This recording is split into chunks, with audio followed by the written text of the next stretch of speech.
I have a question for Deputy Attorney General Rod Rosenstein. Do you want conservatives to believe in the existence and the inherent perfidy of the concept of the deep state?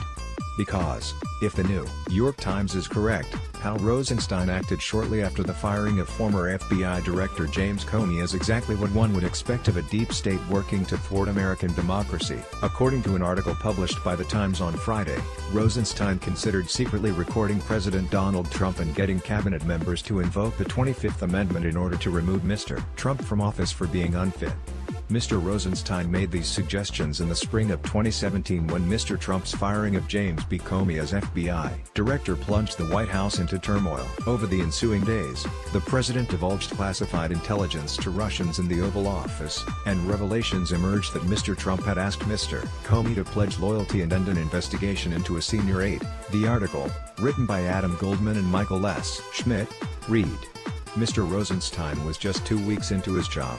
He had begun overseeing the Russia investigation and played a key role in the president's dismissal of Mr. Comey by writing a memo critical of his handling of the Hillary Clinton email investigation. But Mr. Rosenstein was caught off guard when Mr. Trump cited the memo in the firing, and he began telling people that he feared he had been used.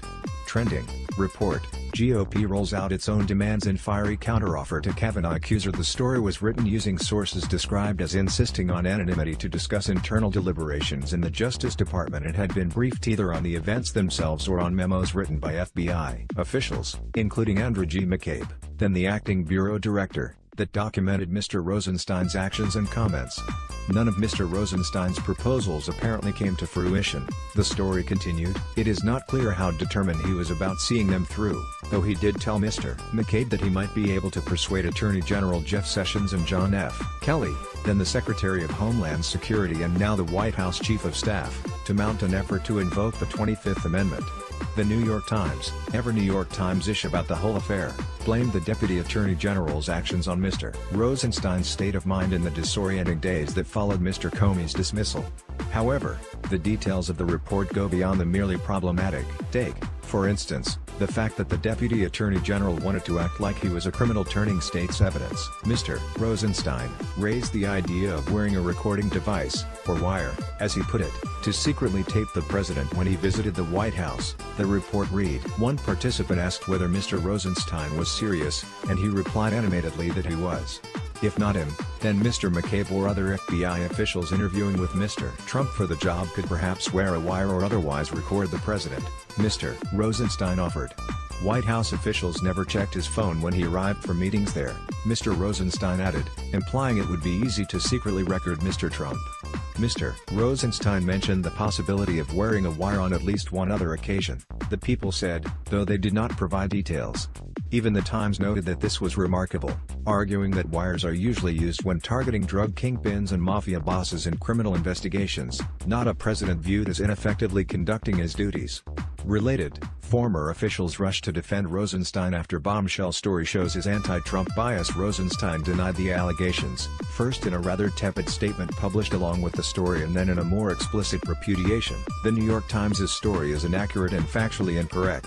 The statement included with the article said, "I will not further comment on a story based on anonymous sources who are obviously biased against the department and are advancing their own personal agenda. But let me be clear about this. Based on my personal dealings with the president, there is no basis to invoke the 25th Amendment."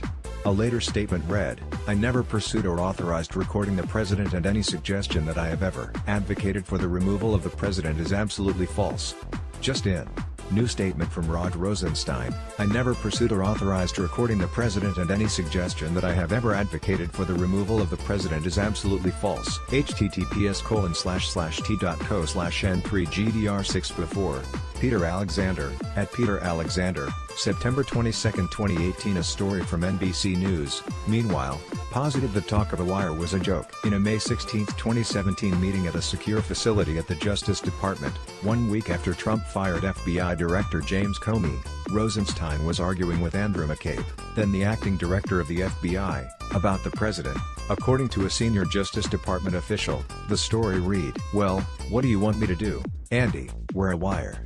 Rosenstein asked at the meeting, which also included FBI lawyer Lisa Page and 4 career DOJ officials. According to the senior official, one of the career civil servants was Scott Schools, who would later go on to sign off on the firing of McCabe. The official said, "Wherever the truth may lie, most of the narratives one can construct from these stories are rather malodorous." Both stories were constructed out of reports from Justice Department officials, and neither one shows the DOJ in top form. In the less noisome version put forth by NBC, exasperated officials were working counter to the president, but doing so in a way that respected the rules and the Constitution. In the New York Times version, Rosenstein was hard at work trying to find ways around those impediments. Whichever version you believe, what it means is that you're going to hear a lot more talk about the deep state.